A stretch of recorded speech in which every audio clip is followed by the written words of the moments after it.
Yo, welcome to Big Dog Talk Sports. This is your boy Big Dog, and this is episode 3 of the Sports Talking Podcast. Subscribe, hit that like, leave a comment, share. Let's go. All right, man, so we're going to start off talking about the Skip Bayless and Shannon Sharpe situation from what happened earlier this week on Undisputed. Long story short, Shannon Sharpe called out Skip Bayless for always trying to make an excuse and take away accountability for Tom Brady when his team lose. He does the same thing with Kevin Durant as well. He always found a way to take, accountability for when Kevin Durant and his team lose a game because he loves Kevin Durant. He does the same thing for Tom Brady. He loves Tom Brady. So instead of Skip Bayless either debating that or accepting that and admitting that he does that or defending himself, he decides to get personal with Shannon Sharpe. He started coming out with this angle saying, "Oh, you're jealous of Tom Brady. You wish it was Tom Brady, but you hate on him. You're a hater. You mad because you had to retire from the game of football, and Tom Brady's still going strong at the age of 45. You had to retire at 35. Brady's still going strong at 45. Now, am I inside the mind of Shannon Sharpe? No, of course not. I'm not a mind reader or nothing. But to just come out with that and say Shannon Sharpe's jealous of Tom Brady because, he puts blame on Tom Brady when his team lose, or he doesn't make excuses for him, or he acknowledges when Tom Brady isn't playing great, that's crazy, man. And Shannon's like, bro, so you gonna personally attack me because I said Tom Brady's playing bad? And Skip was like, yeah. It's insane, man. Now, this show been going on for about 6 years, and the way they act like in front of the camera, they like brothers. They cool. They partners. They have a big respect for each other. It don't look like it to me. Now, honestly, I don't care if they are cool or not. Right? The reason why I'm addressing this is because it's mainly about Skip Bayless. Now, I don't have no sympathy for Shannon Sharpe. It was messed up. It's always messed up to see somebody get disrespected when they did nothing, deserving of that. And Shannon Sharpe didn't deserve that at that time, at that moment. And I'm not going to be one of these people who jump out to the race angle either. Like, I'm not one of those people because a black person and a white person have a disagreement, have a fight, an argument, or whatever. I don't just jump to racism. It's like, Jesus Christ, everything is so doggone racist now. Let's get Bayless racist? I don't know. I ain't in that man home. I'm not jumping to that conclusion, so that's not what's coming out of here. I see a lot of people doing that. Y'all got to stop that, man. Everything is not racial because a situation happened between a black person and a white person. Okay, relax. So even though I don't know if Skip Bayless is racist or not, I do know one thing: he is disrespectful. And you know what? A lot of y'all people give him a pass on being disrespectful. So some of those that's fake outraged about what he did to Shannon Sharpe, a lot of y'all was cool when he was disrespecting people like Russell Westbrook and Chris Bosh by disrespecting their family names. Y'all had no problem with that. I remember this. Now, this is my thing. If you're an analyst or whatever, you cover sports, let's say Chris Bosh go out there. He's somebody who's averaging like 18 and 10, like 21 to 10 when he's in Toronto. If he go out there, he shoot like 4 for 17 from the field, have like 10 points, 6 rebounds, plays bad, have a bad game. And you say, look, man, Chris Bosh, he looked like trash tonight. He wasn't scoring. He wasn't playing no D. That's cool. Talk about a man's game on the court. He played terrible. He played terrible. He played terrible. That's cool. Russell Westbrook, he go out there. He shooting like 6 for 23, 9 turnovers, playing like trash. 3 for 11 from the free throw line. And you want to say a little bit of Russell Westbrook is playing like trash. He's playing like garbage. He need to get benched for the rest of the game. You say, like, hey, man playing like trash. But when you start disrespecting the last name, you're not only disrespecting them, you're disrespecting their family. But a lot of people was giving Skip Bayless a pass on that. I remember this. And that's why Skip Bayless, he decides to keep doing this. Because more than enough people give him a pass for disrespect. The stations he worked for give him a pass. Fans that watch the shows give him a pass. And he gets no repercussions. Now, I'm not saying I want Russell Westbrook or Shannon Sharpe or Chris Bosh or Richard Sherman or any of them to swing on him or no mess like that. But if people allow nothing to happen to him, like as far as his job, stop watching the shows. If y'all that mad, stop watching the shows. Cost the network some money. The network will look like, okay, the fans really upset Skip Bayless does this. We got to do something. But it's not going to happen. And Skip Bayless, he going to say whatever he want. And, people, he's like, oh, man, he invited Westbrook to the show. Come on, man.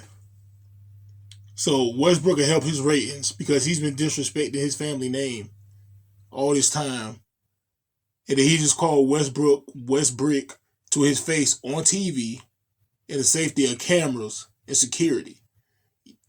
That's going to make Skip Bayless look like he's tough or he's not afraid. Like, no. Same thing with Shannon Sharpe. Do I think Skip Bayless would talk down to Shannon Sharpe like he did if there was no cameras and stuff like that? I doubt it. But Shannon Sharpe, he got a job to do. He got bills to pay. So Shannon Sharpe can't react probably how he really wanted to react. I don't know Shannon Sharpe. The way Shannon Sharpe talk, he don't play too much with disrespect. Now, I'm not saying Shannon Sharpe would put Skip Bayless in a chokehold or something like that, but I'm pretty sure he'd give him a good talking to. And when I say talking, I'm talking about a lot of curse words and all type of stuff. Like I don't think he would just let that slide if it was just casual conversation outside the workplace. I doubt it. But yeah, man, Skip Bayless, he gonna just say what he want to say. And I'm a person who believes in freedom of speech. So, hey, say what you want, Skip Bayless. I'm just saying, the people that has the fake outrage, if y'all really that mad about how Skip Bayless talk, stop watching. That's all. The money talks. But if the ratings stay up, I wouldn't let go Skip Bayless either. Because I believe in freedom of speech. And, if it's not costing me money, it is what it is. It's messed up. Morally, it's wrong. But that's not how these business owners think. You know that. Come on. Like, me morally, I would say something, but, me speaking to the mind of a business owner, of like the Fox and all them, they don't care. So, it is what it is, man. It was messed up, but, that's Skip Bayless. So y'all might as well stop the fake outrage because a lot of people was condoning this for years. Not everybody, but a lot of y'all. So it is what it is. All right, man, we're going to get to some NBA talk real quick, but before we do that, let's talk about the album by Kenise Taylor, Melanation 143. You can get this album on all streaming platforms. Pretty dope R&B album from North Carolina's own Kenise Taylor. Melanation 143 on all streaming platforms. I will put links in the description box to show you how to get the Kenise Taylor. Cop that. Alright, y'all, so let's get into some NBA basketball talk right now, man. The New Orleans Pelicans, Phoenix Suns. I believe we have a new rivalry in the NBA. And we need that, man. Rivalries is what help make sports fun to watch. Watching two teams or two athletes go at it with bad blood. Now, when I say bad blood, I'm not talking about violence or anything like that. Of course, unless it's mixed martial arts or boxing or something like that. You watch basketball, you want to see two teams doing whatever they got to do to beat their opposition. Maybe some hard fouls here and there, embarrassing your opponent by, turning them into a poster by dunking on them real hard. A play on the road. He addressed the fans after he hit like a big three. To silence the crowd, tie the game, or take the lead, get the crowd silenced, and he do the cutthroat sign or something, stuff like that, man. I love seeing stuff like that in basketball, in sports. And I'm hoping to see some things like that in the Suns Pelicans game tomorrow. Phoenix, they were salty about that Zion Williamson dunk for when they played each other, back on the ninth. The game was already won pretty much. Zion did that 360 windmill. Y'all should know the rest by now. That happened a few days ago. And then they played again on the 11th. New Orleans, they won that game by 5. Now, I don't know if this will become a big rivalry or not, because Zion Williamson and the boys, they've been whooping on the Phoenix Suns the last 2 times they played. But Phoenix did win that first game back in October. So I don't know. Another thing, man, the Suns, they've been losing a lot lately, too. And not just by New Orleans. The Houston Rockets got them. Mavericks mollywopped them. The Boston Celtics, man, they put them in a body bag and lit that thing on fire. Now, last night, the Pelicans, they just took an L to Utah Jazz. Yeah, they lost 2 games in a row. And that was both by Utah, by the way, but whatever. Phoenix, they snapped their 5-game losing streak by beating the Clippers. I don't even care about that. I'm ready to see this game, man. I'm hoping we have a new big NBA rivalry. Hopefully we can see them in the playoffs. A big playoff game, rivalry feel. We need that in the NBA. The NBA needs that. All right, man, let's go to the Mile High City and talk about the Denver Nuggets. Some of y'all about to be mad about what I'm about to say. And I don't care. I don't care because facts are facts. Nikola Jokic is having another MVP caliber season. I remember a lot of people was upset that he won the MVP award last year, making him back-to-back NBA Most Valuable Player. Right now, the Denver Nuggets, they 3rd in the Western Conference. And Jokic is putting up about 25 points, 10 rebounds, and 9 assists a game. Add over 1 steal, about a block a game. He's efficient. He's shooting 63% from the field. Hate all you want. Haters gonna hate, but ballers ball. It don't matter, man. Nikola Jokic is a baller. And he's already established himself as one of the greatest centers of all time. You don't gotta like it. Anyway, do I have Jokic as the top candidate for MVP right now? No, I don't. In my opinion, that's Jason Tatum or Luka Doncic or Zion Williamson. That's my opinion. But is Jokic having another MVP caliber season? You damn right he is. Just saying. All right, y'all, let's take a trip to the Big Apple. And let's talk about the New York Knicks. Look who done crept up to the 6th spot, y'all, in the Eastern Conference. The New York Knickerbockers. Right now, they 15-13. And they playing the Chicago Bulls tonight in Chicago. They just beat Chicago in Chicago 2 days ago, 128-120. And that win put the New York Knicks winning streak up to 5 games. Knicks forward Julius Randle, he been leading the way. He been putting up 28 points and 10 rebounds so far in the month of December. The Knicks have been winning despite the fact that Jalen Brunson has not been playing up the par as of late. Now against Chicago the other day, he gave him 30. But overall, Brunson hasn't been playing that well this month. Maybe he can get back into it, be the player we know he can be. And that Bulls game could have been a bounce back game. If RJ Barrett can keep playing like he's playing and work on his efficiency, New York may be in the playoffs this year for sure. All right, we're going to get into some NFL talk, but before we do that, I want to talk about Bronx, New York hip-hop artist Mickey Facts. Just released his new album today called It's Only Us Here. You can cop that on all streaming platforms. It's a fire album. Check it out. Mickey Facts. It's Only Us Here. Great hip-hop album. Cop that.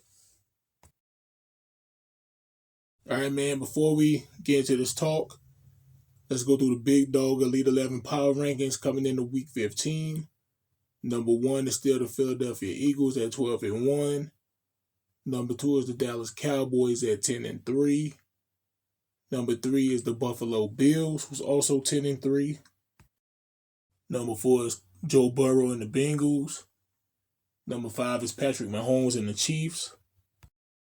Number 6 is the San Francisco 49ers, who are actually 10-4 now. They just beat the Seattle Seahawks last night, Thursday Night Football, so they're actually 10-4 right now.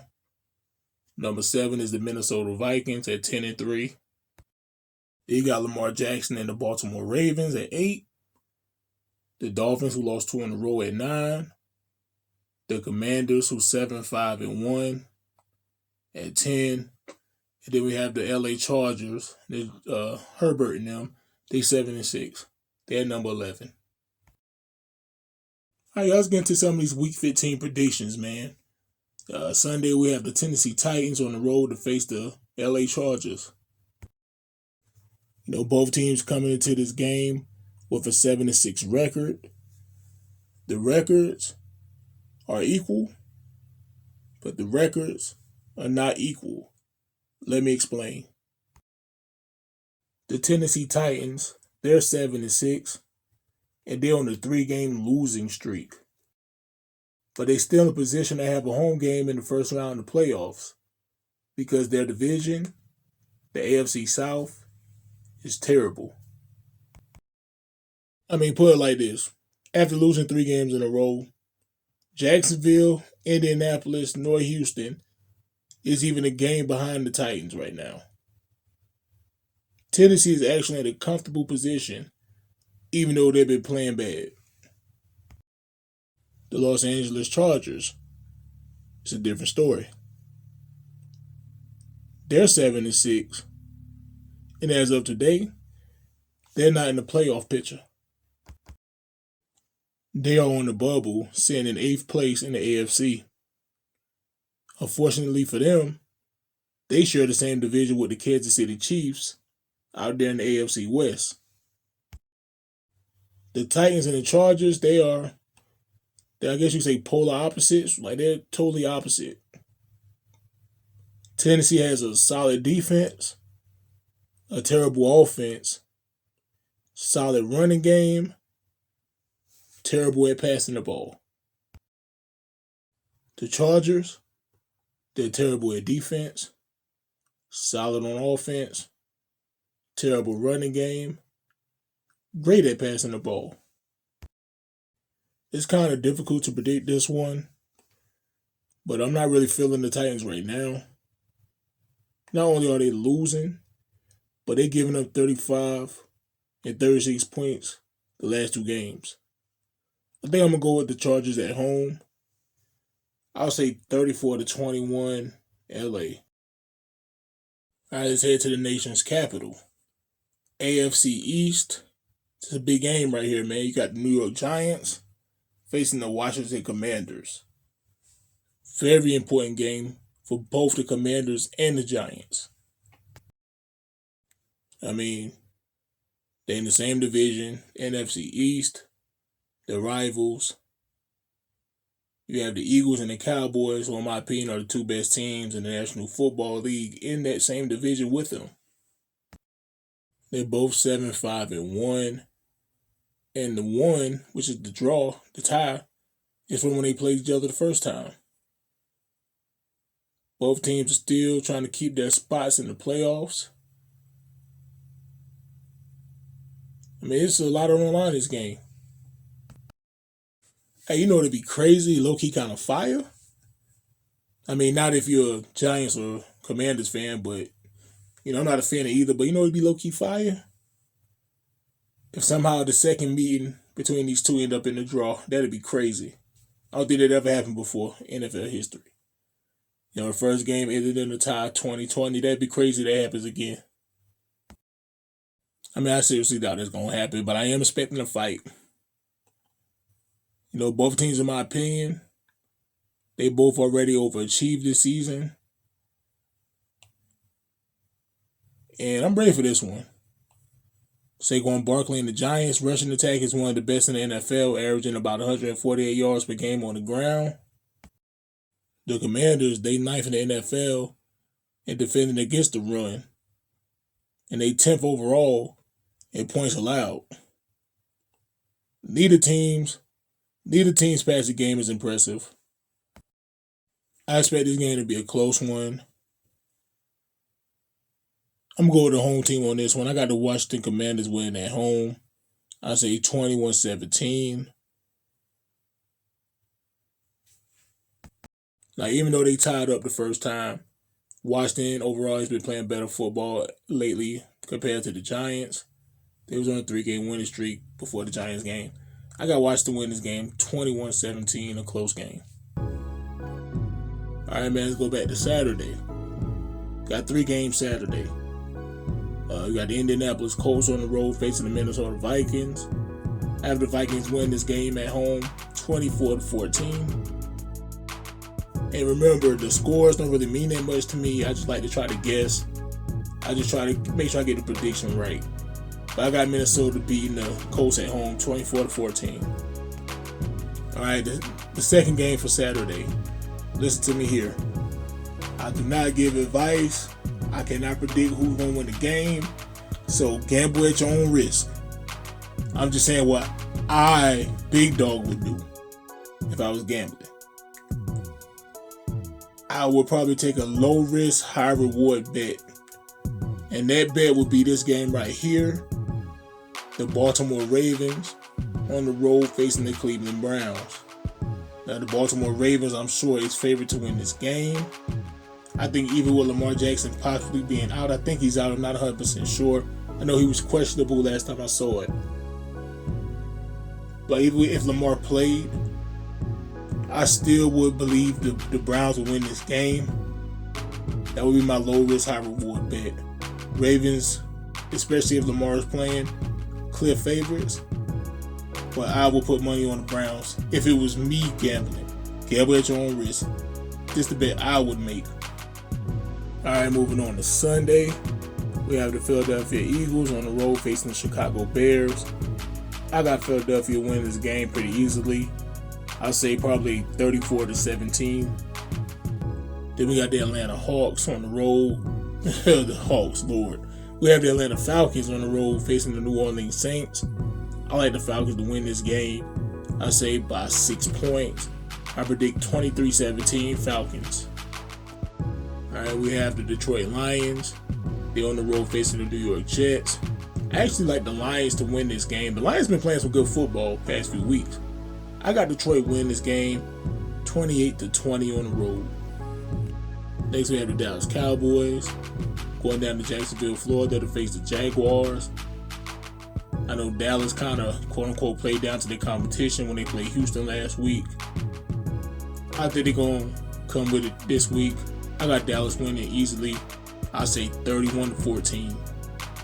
And Dallas don't come down there half-stepping because Jacksonville still have a fighting chance to make the playoffs, especially the way Tennessee been playing. So Dallas going to have to come with it. Alright, so we got the Kansas City Chiefs on the road facing the Houston Texans. I got Kansas City wiping the floor with them 35-10. Then we have the Arizona Cardinals on the road facing the Denver Broncos. Z. In other words, this is something I probably fall asleep on. Whatever though, I got the Broncos winning this game 20-13 at home. This game Probably going to be trash. All right, so we have New England Patriots. They're going out to Las Vegas to face the Raiders. I actually had Devontae Adams and the Raiders winning this game. I say 31-21. I like the Raiders to beat the Patriots at home. All right, so we have the Cincinnati Bengals, who've been red hot, going down to Tampa to face Tom Brady, the Buccaneers. Have the Bengals win this game 27-21. I like the Bengals to win this game. The Monday night game is the Rams facing the Green Bay Packers. Now, before the season started, this is supposed to be like a big game. The Rams, they've been playing bad. They got injuries. The Packers been terrible. I got the Rams winning by a field goal 24-21. Now, let's go back to Saturday. This was supposed to be the big dog game of the week, man. I still give it that title coming into week 15, but the way they say the weather is in Buffalo, man, I don't know. Man. But it's AFC East, Miami Dolphins versus the Buffalo Bills. Like, they supposed to be having a bunch of snow, and I don't know, it's going to be crazy, man. I really don't know how to predict this game. I actually had Buffalo win this game anyway. I just don't know how to actually call it. I think if the snow is going to be crazy, like, that crazy snow, I say Bills win, I don't know, 17-13. I don't know, man. They say it's like a lot of snow up there in Buffalo. Supposed to have some more. Let's just say I have the Bills winning. I got Buffalo winning this game. And those are my NFL Week 15 predictions.